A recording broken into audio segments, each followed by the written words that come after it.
Alright, so today was the day. The Gewehr 8805 that I got from Century as a barreled receiver is now clearly a complete rifle. The only thing that I'm still missing is the little stop screw from the sight ladder that keeps it from just coming off. It's, not the biggest concern. I thought I had one, came in the mail today, and it didn't fit for whatever reason, so I'll have to tackle that issue separately. But the rifle is here, and it is a rifle. There's a couple latent issues. First one being that the safety still does not want to cooperate as a safety. Doesn't want to go onto the safety position without pulling the cocking piece back a little bit and then, going from there. So there's a geometry issue somewhere in there. Another problem for another day.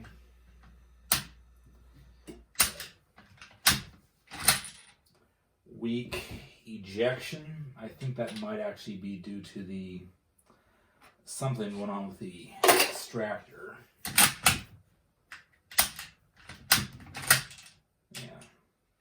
It'll eject an empty case.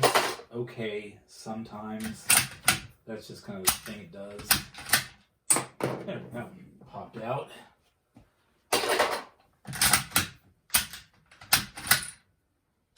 But yeah,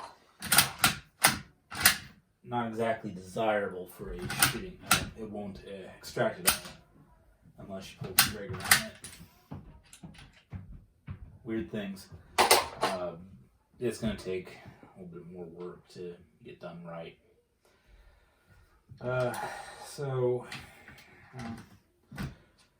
What it took to get to this point.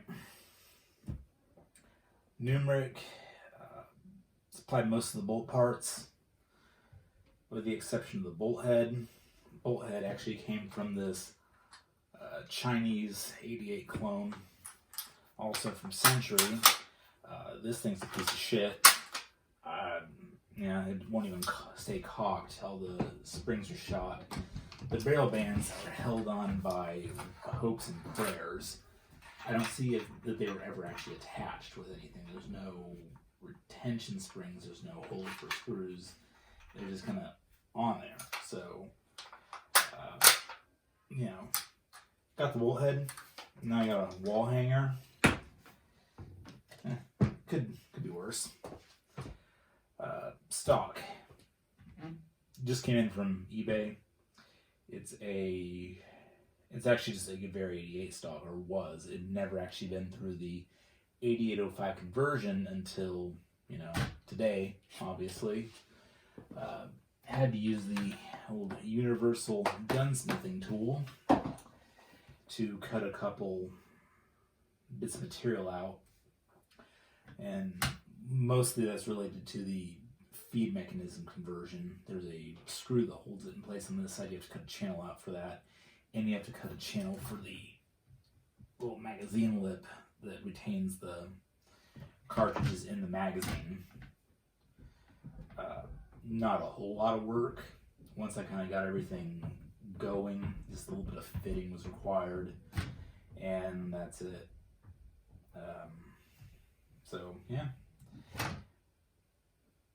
It looks like it's 130 years old, so there you go. I did just throw a K31 sling on, and the cleaning rod is, I don't know, it was in a drawer. I just had it laying around, it fit, went right in perfectly. So it's going to stay there for a while until I figure out where to take this rifle moving forward. One other issue is Headspace. Headspace is the most important part of a safe, functioning firearm. So, for military surplus, you can get a go, no-go gauge.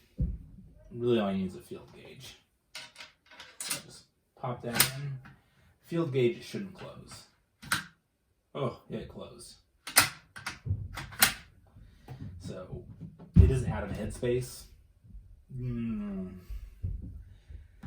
which is a thing. It's not the most dire thing in the world.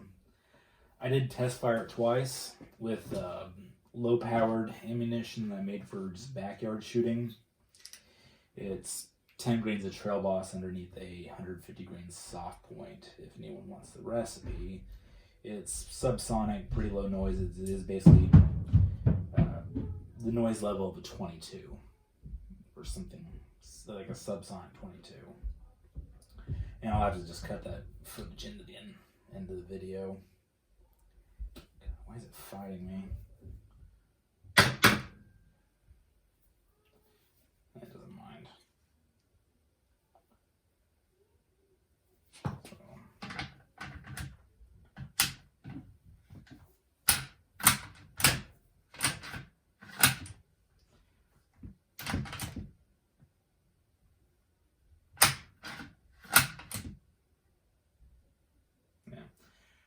And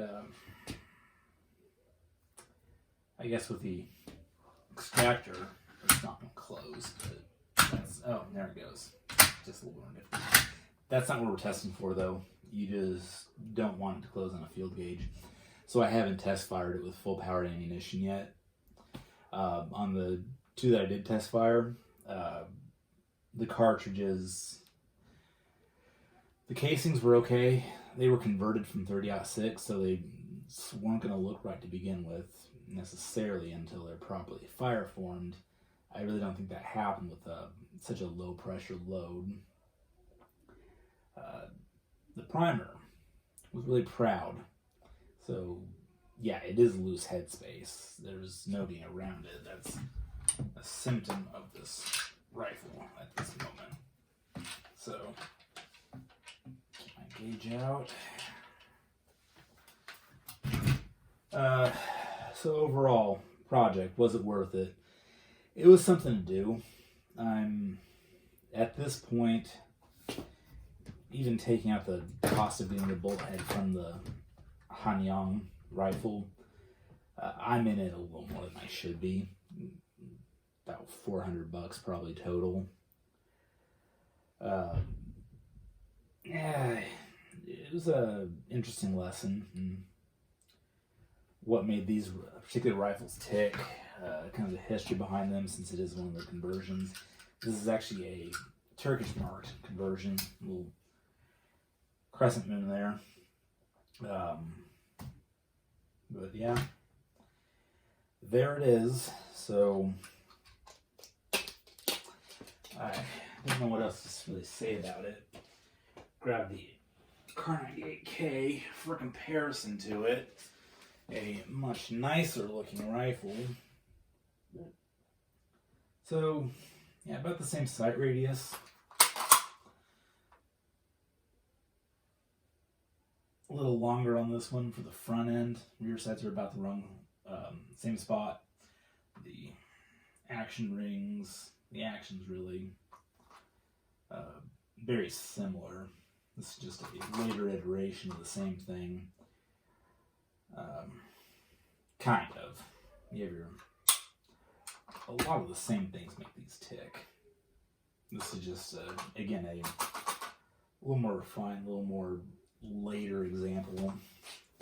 This is a ladder sight, and this is a ramp sight, those kinds of things.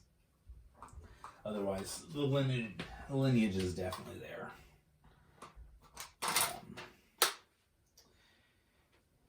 Yeah, so